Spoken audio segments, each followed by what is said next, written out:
प्रिय विद्यार्थियों, कल के वीडियो लेक्चर में हमने दलीय व्यवस्था से क्या आशय है, दलीय व्यवस्था की क्या विशेषताएं हैं, क्या तत्व हैं तथा उनके क्या आधार हैं, इनको जानने का प्रयास किया। और उस आधार पर हमने ये निष्कर्ष निकाला कि वर्तमान लोकतांत्रिक या प्रजातांत्रिक जो शासन व्यवस्थाएं हैं उनकी वास्तविक में क्रियान्विति दलीय व्यवस्था के बिना संभव नहीं है। अर्थात लोकतांत्रिक मूल्यों को स्थापित करने के लिए, उनको साकार करने के लिए दलीय व्यवस्था एक अपरिहार्य शर्त है, एक आवश्यक विशेषता है। आज हम इस दलीय व्यवस्था के बारे में ये जानने का प्रयास करेंगे कि इनके लाभ क्या हैं। हालांकि कुछ आलोचक भी हैं जो इनकी प्रशंसा के अलावा इनकी आलोचना भी करते हैं, लेकिन यदि हम विस्तार से गहनता से अध्ययन करें तो आज इस लेक्चर के माध्यम से मैं आपको ये स्पष्ट कर देना चाहता हूँ कि दलीय व्यवस्था के बिना प्रजातांत्रिक मूल्य या लोकतांत्रिक सरकारों की स्थापना संभव नहीं है। अर्थात दलीय व्यवस्था के पॉलिटिकल पार्टी सिस्टम के क्या लाभ हैं, क्या मेरिट है, उनके क्या एडवांटेजेस हैं, वो हम जानने का प्रयास करते हैं। दलीय पद्धति के जितने प्रशंसक हैं उतने ही आलोचक भी हैं। कुछ विद्वानों ने तो राजनीतिक दलों को लोकतंत्र की रीढ़ माना है, बैकबोन ऑफ डेमोक्रेसी। तो कुछ लोगों ने दलीय पद्धति पर कड़ा विरोध भी किया है। अतः इस दलीय सिस्टम जो है, पार्टी जो सिस्टम है, उसके गुण दोषों का विवेचन करना हमारे लिए पॉलिटिकल साइंस के विद्यार्थी के रूप में बहुत आवश्यक है। हम इस दलीय व्यवस्था के क्या लाभ हैं, क्या इनके दोष हैं, उन दोनों को जान के ये समझ पाएंगे, ये एनालिसिस कर पाएंगे कि वास्तव में लोकतांत्रिक सरकारों की क्रियान्विति के लिए दल व्यवस्था कहाँ तक आवश्यक है। आइए आज इस वीडियो लेक्चर में हम दलीय व्यवस्था के लाभों की चर्चा करते हैं। तो सबसे पहला जो लाभ है वो इसके राजनीतिक कारण के रूप में हम अध्ययन कर सकते हैं। राजनीतिक दल समय समय पर जनता की राजनीतिक निद्रा को तोड़ते हैं और उसे जाने व अनजाने में राजनीति में भाग लेने के लिए विवश करते हैं। और इलेक्शन के टाइम में वे राजनीति के बहुत से गुप्त और अस्पष्ट पहलुओं पर जनता का ध्यान भी आकर्षित करते हैं और जनसाधारण भी उन विषयों से परिचित हो जाता है। जनता की उदासीनता लोकतंत्र के लिए सबसे बड़ा खतरा है। आप जानते हो कि लोकतंत्र की सफलता के लिए एक सजग नागरिक होना अपरिहार्य शर्त है। जब तक नागरिक सजग नहीं होगा तब तक वो निर्वाचनों के माध्यम से उचित व्यक्ति को निर्वाचित नहीं कर पाएगा। वो विभिन्न प्रलोभों के आधार पर कुछ स्वार्थी लोगों को निर्वाचित करके भेज सकता है और जिसकी परिणति एक अच्छी शासन व्यवस्था के रूप में नहीं हो सकती। पॉलिटिकल पार्टी वो एक माध्यम है, वो एजेंसी है जिसके माध्यम से लोग पॉलिटिकली अवेयर होते हैं, राजनीतिक रूप से जागरूक होते हैं और राजनीतिक क्रियाकलापों में, निर्णय प्रक्रिया में जो उदासीन जनता है वो उसकी उदासीनता समाप्त होती है और वो राजनीति में सक्रिय रूप से सहभागिता करने लगते हैं। इसलिए हम कहा गया है कि उदासीनता के वातावरण को दूर करने वाले राजनीतिक दल राजनीतिक जागरण के लिए एक प्रमुख साधन माने जाते हैं। तो ये था इसका राजनीतिक कारण, जो कि पॉलिटिकल पार्टी का एक बहुत बड़ा लाभ है। दूसरा एक लाभ है वो है लोकमत का निर्माण। पब्लिक ओपिनियन को निर्माण करने में, उसको संगठित करने में पॉलिटिकल पार्टी एक महत्वपूर्ण भूमिका अदा करती है और उस रूप में इसका लाभ भी है। विभिन्न पॉलिटिकल प्रॉब्लम्स हैं, जो राजनीतिक समस्याएं हैं, उनका पूरा विवरण जनता के सामने रखकर राजनीतिक दल लोकमत का निर्माण करते हैं। आप जानते हो कि डेमोक्रेटिक सिस्टम के अंदर जो भी शासन है वो जनता की सहमति से संचालित किया जाता है। अब ये जनता की सहमति है क्या? लोकमत ही जनता की सहमति है।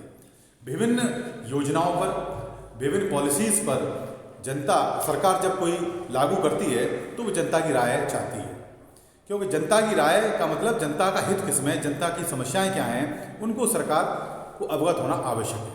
और पॉलिटिकल पार्टी वो एक माध्यम है जिनके माध्यम से, जिनके आधार पर लोग अवेयर होते हैं और एक जनमत का निर्माण होता है।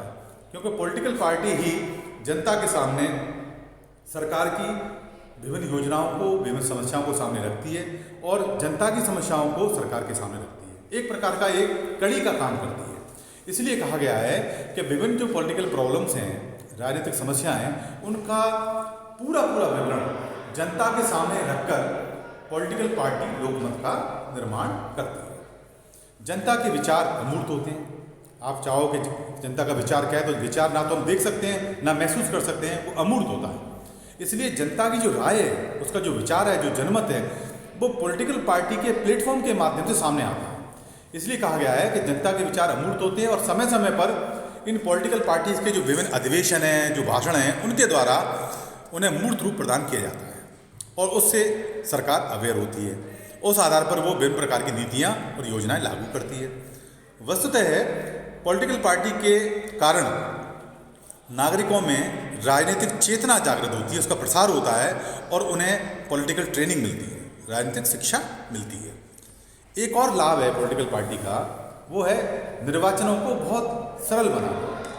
आप जानते हो किसी भी लोकतांत्रिक प्रक्रिया के लिए इलेक्शन एक महत्वपूर्ण आधार है, लेकिन इलेक्शन की जो चुनाव की जो विभिन्न तकनीकी या पेचीदगियाँ हैं, जो टेक्निकल चीज़ें हैं, वो सरकार आवश्यक नहीं है कि वो जनता तक निम्न छोर तक पहुँचे या पहुँच जाए।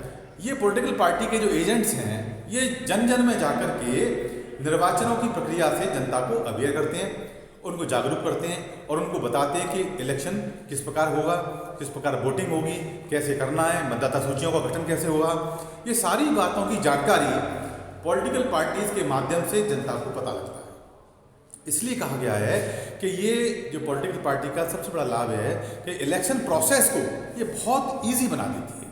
इसलिए लोकतांत्रिक जो व्यवस्था है उसमें चाहे वो इलेक्शन ग्राम पंचायत के चुनाव से लेकर के, सरपंचों के चुनाव से लेकर और लोकसभा के चुनावों तक, मतलब स्थानीय निकायों से लेकर के और केंद्रीय निकायों तक निरंतर कहीं ना कहीं निर्वाचन होते रहते हैं और निर्वाचनों को नियंत्रित और प्रभावित करने के लिए उसका अर्थात उसके ध्रुव दायित्व का निर्वहन का कार्य राजनीतिक दलों के द्वारा ही किया जाता है। राजनीतिक दलों की वजह से ही मतदाताओं को वोट देने से बड़ी सुविधा और सरलता होती है। इसके अतिरिक्त वे निर्वाचन संबंधी ऐसे अनेक कार्य करते हैं जो दलों के अभाव में सरकार को करने पड़ती है। जैसे उदाहरण के तौर पर हम कह सकते हैं कि सामान्य नागरिकों को मतदान की पद्धति समझाना, मतदाता सूचियों की जांच करना, ये सारे कार्य। तो आप समझ गए होंगे कि आपने देखा होगा अभी पिछले दिनों में अपने राज्य में, राजस्थान में कई प्रकार के इलेक्शन हुए, ग्राम पंचायतों के चुनाव हुए, उससे पहले नगर निगम के चुनाव हुए, नगर परिषद के चुनाव हुए, है ना, लोकसभा के चुनाव भी हुए, विधानसभा के चुनाव हुए। इन सारी चुनावों की प्रक्रिया में पॉलिटिकल पार्टी के लोग, राजनीतिक दल के जो प्रतिनिधि हैं, वो जनता तक जाते हैं। उनके जिन लोगों को जो 18 वर्ष की आयु प्राप्त कर चुके हैं, जो युवा, उनके नामों को सूचियों में शामिल करवाना, उनको ये बताना कि वोटिंग किस प्रकार की जाती है, ईवीएम का प्रयोग कैसे किया जाता है, इलेक्ट्रॉनिक वोटिंग जो मशीन है उसका प्रयोग कैसे किया जाता है, किस प्रकार हमें मत डालना है, किस प्रकार टेंडर वोट डाले जाते हैं, है ना, कौन कौन से आपको प्रूफ ले आने हैं पहचान पत्र के, जिनके आधार पर पोलिंग पार्टीज़ आपको जो है चुनाव में सहमति देनी, आपको अलाउ करेंगी। ये सारी बातें जो चुनाव से संबंधित हैं, वो बातों से पॉलिटिकल पार्टीज़ के जो एजेंट्स हैं वो भी अवगत कराते हैं। ये भी ठीक है कि सरकार के द्वारा भी ये सारी चीज़ें बताई जाती हैं, विभिन्न प्रकार के शिविर लगाए जाते हैं, ट्रेनिंग्स भी दी जाती हैं, लोगों को अवेयर किया जाता है, विभिन्न प्रकार के अवेयर कार्यक्रम भी चलाए जाते हैं। लेकिन राजनीतिक दल स्वयं प्रत्येक व्यक्ति के पास जा कर के अपने मतों को प्राप्त करने के लिए, अपने पार्टी का प्रचार करने की आड़ में वो लोगों को पॉलिटिकल ट्रेनिंग भी देते हैं और इलेक्शन की प्रोसेस को वो काफ़ी सरल बनाने का प्रयास करते हैं। तो एक बहुत बड़ा लाभ है। एक और है शासन को क्रांति से बचाना। ये पॉलिटिकल पार्टी ही वो माध्यम है जो कहीं ना कहीं शासन में या राज्य के अंदर क्रांति को बचाता है, क्योंकि इसके माध्यम से ही, इसके प्लेटफॉर्म के माध्यम से जनता की जो राय है वो सरकार तक पहुँचती है, जनता का जो असंतोष है वो सरकार तक पहुँचता है, जनता की जो इच्छा है वो सरकार तक पहुँचती है और उस आधार पर सरकार यथा समय पर उचित निर्णय लेकर के क्रांति से अपने आप को बचा लेती है। राजनीतिक दल नागरिकों को वाद विवाद और विचार विमर्श करने का अवसर प्रदान करके क्रांति एवं निरंकुशता के अंकुरों को आरंभ में ही नष्ट कर देती है, क्योंकि ये ऐसा प्लेटफॉर्म देती है जहाँ पर लोग अपनी राय को व्यक्त करते हैं और वो राय कहीं ना कहीं शासन के पास पहुँचती है और शासन उसका यथा समय पर उचित समाधान कर लेता है। यदि नहीं भी कर पाता है और असंतोष यदि व्याप्त रहता है तो आगामी चुनावों में दूसरा जो विपक्षी राजनीतिक दल है, जनता उसको निर्वाचित करके शासन चलाने की सहमति प्रदान करती है और इस प्रकार शासन का परिवर्तन शांतिपूर्वक तरीके से हो जाता है। तो कहीं ना कहीं राजनीतिक दल एक प्रकार से शांतिपूर्ण परिवर्तन का एक मार्ग खोलती है। एक और लाभ है पॉलिटिकल पार्टीज का, वह शासन का संचालन एवं उसकी आलोचना। आप जानते हो कि लोकतांत्रिक प्रक्रिया में जनता जिनको मत देती है, जिनका बहुमत होता है, वो शासन चलाता है। लेकिन जो विपक्ष में जो जिनको बहुमत नहीं मिलता है, वो विपक्ष में बैठ करके शासन की या शासक वर्ग की नीतियों की समालोचना करता है। ये वो आधार है जिसके आधार पर कहीं ना कहीं जनता के अधिकारों की रक्षा होती है और जनता के कल्याण का जो विषय है वो सर्वोपरि रहता है। राजनीतिक दल के प्रतिनिधि लोकतंत्र का मार्ग प्रशस्त करके विधानमंडल में बहुमत प्रदान करके शासन को या शासन में स्थायित्व प्रदान करते हैं। सरकारी नीतियों का स्वस्थ एवं रचनात्मक विरोध करके वे प्रतिनिधि शासन को प्रमार्जित करते हैं। ये एक महत्वपूर्ण लाभ पॉलिटिकल पार्टी का देखा जा सकता है।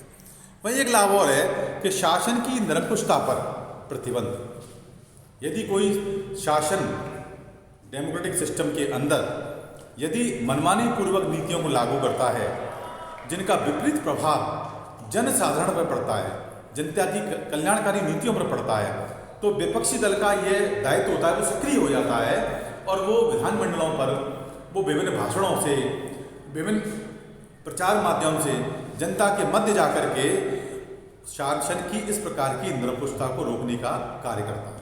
इसलिए कोई भी शासक दल विपक्ष को दरकिनार नहीं कर सकता, क्योंकि विपक्ष यदि शासन की गलत नीतियों का यदि जनता के सामने ले जाएगा तो आगामी चुनाव में शासक दल को हानि उठानी पड़ सकती है।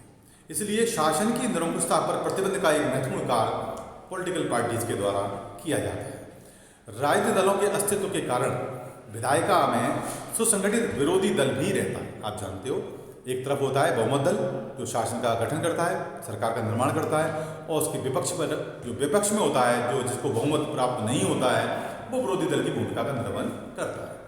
विरोधी दल सरकार की गतिविधियों पर नियंत्रण रखता है। विरोधी दल सरकार की गलत नीतियों के विरुद्ध आवाज उठाते हैं।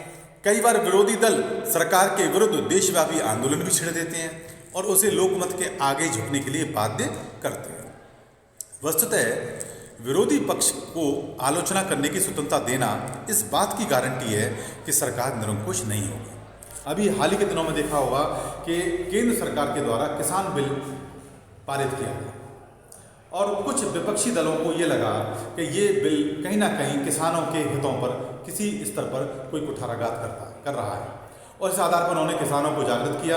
किसान सड़क पर आए, आंदोलन किया और वो प्रक्रिया भी बरकरार है। हो सकता है कि सरकार उस बिल पर पुनः मंथन करे और उन बिंदुओं पर मंथन करे जो कहीं ना कहीं थोड़ा बहुत किसानों के हितों पर कुठाराघात कर रहे हैं और उनमें यथासमय पर संशोधन हो। तो ये एक महत्वपूर्ण सकारात्मक भूमिका कई बार विपक्षी दल द्वारा स्थापित की जाती है, जिससे कहीं ना कहीं सरकार की जो निरंकुशता है, सरकार की जो मनमानीपूर्ण नीतियां हैं, उन पर कहीं ना कहीं प्रतिबंध लगता है और अंततोगत्ता जनता के हितों की रक्षा हो पाती है। तो ये एक बहुत बड़ा लाभ पॉलिटिकल पार्टी जो सिस्टम है उसके द्वारा हमें देखने को मिलता है। वहीं एक लाभ और है कि शासन के विभिन्न अंगों में सामंजस्य, कोऑर्डिनेशन स्थापित करना। राजनीतिक दल शासन के विभिन्न अंगों में सामंजस्य स्थापित करते हैं। अध्यक्षात्मक जो शासन प्रणाली है, जो प्रेसिडेंशियल टाइप ऑफ गवर्नमेंट है, जहाँ theory of separation of power, शक्तियों का पृथक्करण या विभाजन का जो सिद्धांत देखा गया है वो व्यवहार में पाया जाता है। राजनीतिक दल विशेष रूप से कार्यपालिका और व्यवस्थापिका को ऐसी स्थिति में एक सूत्र में बांधने का महत्वपूर्ण कार्य करते हैं। यदि दोनों के मध्य टकराव की स्थिति उत्पन्न होती है तो दोनों ही दलों में तालमेल स्थापित करने का कार्य ये पॉलिटिकल पार्टीज करते हैं। वहीं संसदीय प्रणाली में भी ऐसा नहीं है कि केवल अध्यक्षात्मक शासन प्रणाली में ही पॉलिटिकल पार्टी सिस्टम लाभकारी होती है, लेकिन पार्लियामेंट्री टाइप ऑफ जो गवर्नमेंट है, जो संसदीय प्रजातंत्र है, उसमें भी व्यवस्थापिका तथा कार्यपालिका के बीच ये पॉलिटिकल पार्टी एक कड़ी का कार्य करती हैं। वे उन्हें एक दूसरे से जोड़ते हैं। एक और लाभ पॉलिटिकल पार्टीज के बारे में देखा गया है वो है सामाजिक और राजनीतिक सुधार। अनेक राजनीतिक दल ऐसे लोक हितकारी एवं रचनात्मक कार्य भी करते हैं, ऐसे सकारात्मक कार्य भी करते हैं जिनका राजनीति से विशेष संबंध नहीं होता।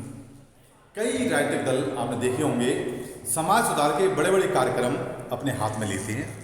जैसे आपने देखा होगा कि भारत में कांग्रेस ने, जो कांग्रेस पार्टी है, उसने प्रारंभ में हरिजन उद्धार, स्त्री शिक्षा, मद्य निषेध आदि कार्यक्रमों को सफल बनाने में अपना सक्रिय योगदान दिया।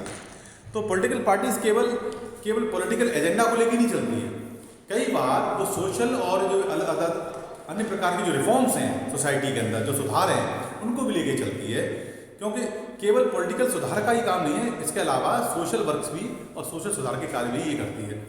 हाँ, ये दूसरी बात है, कहीं ना कहीं उसके पीछे उनका जो उद्देश्य वो रहता होगा कि जनता में उनकी सक्रियता दिखे, जनता में उनकी पॉपुलैरिटी, लोकप्रियता हो जाए और आगामी चुनावों में या वर्तमान चुनावों में सरकार, जनता उनको मत दे और उनको विजयी बना करके, उनको बहुमत प्रदान करके सरकार में सहभागिता करने का अवसर प्रदान करे। लेकिन ये एक सकारात्मक रूप से कार्य करती हैं, जिसका कहीं ना कहीं एक सकारात्मक प्रभाव समाज में देखने को मिलता है। एक और लाभ पॉलिटिकल पार्टी का देखा गया है, आप लोगों को शायद जो बच्चे ग्रेजुएशन में पढ़ रहे हैं वो नहीं पता होगा कि राजनीतिक समस्याओं पर शोध कार्य पॉलिटिकल पार्टी रिसर्च का काम भी करती है। आपने देखा होगा हर पॉलिटिकल पार्टी की कई तरह की सेल होती है, मीडिया सेल है ना, इसी प्रकार का आर्थिक सेल है ना। तो ये जो विभिन्न प्रकार के प्रकोष्ठ बने होते हैं पॉलिटिकल पार्टी में, इन प्रकोष्ठों के माध्यम से अनेक प्रकार के शोध कार्य किए जाते हैं। और उन शोध कार्यों का उद्देश्य ये है कि वो उसके आधार पर कतिपय अपनी पार्टी की नीतियाँ बनाएं और नीतियों के आधार पर यदि शासन में आते हैं, सहभागिता करते हैं, तो शासन में उन शोध कार्यों का जो रिजल्ट्स आते हैं उनके आधार पर नीतियों की फ्रेमिंग होगी। तो अनेक राजनीतिक दलों के अपने शोध विभाग होते हैं जिनको हम प्रकोष्ठ कहते हैं, जिनमें महत्वपूर्ण समस्याओं पर अनुसंधान समय समय पर होता रहता है।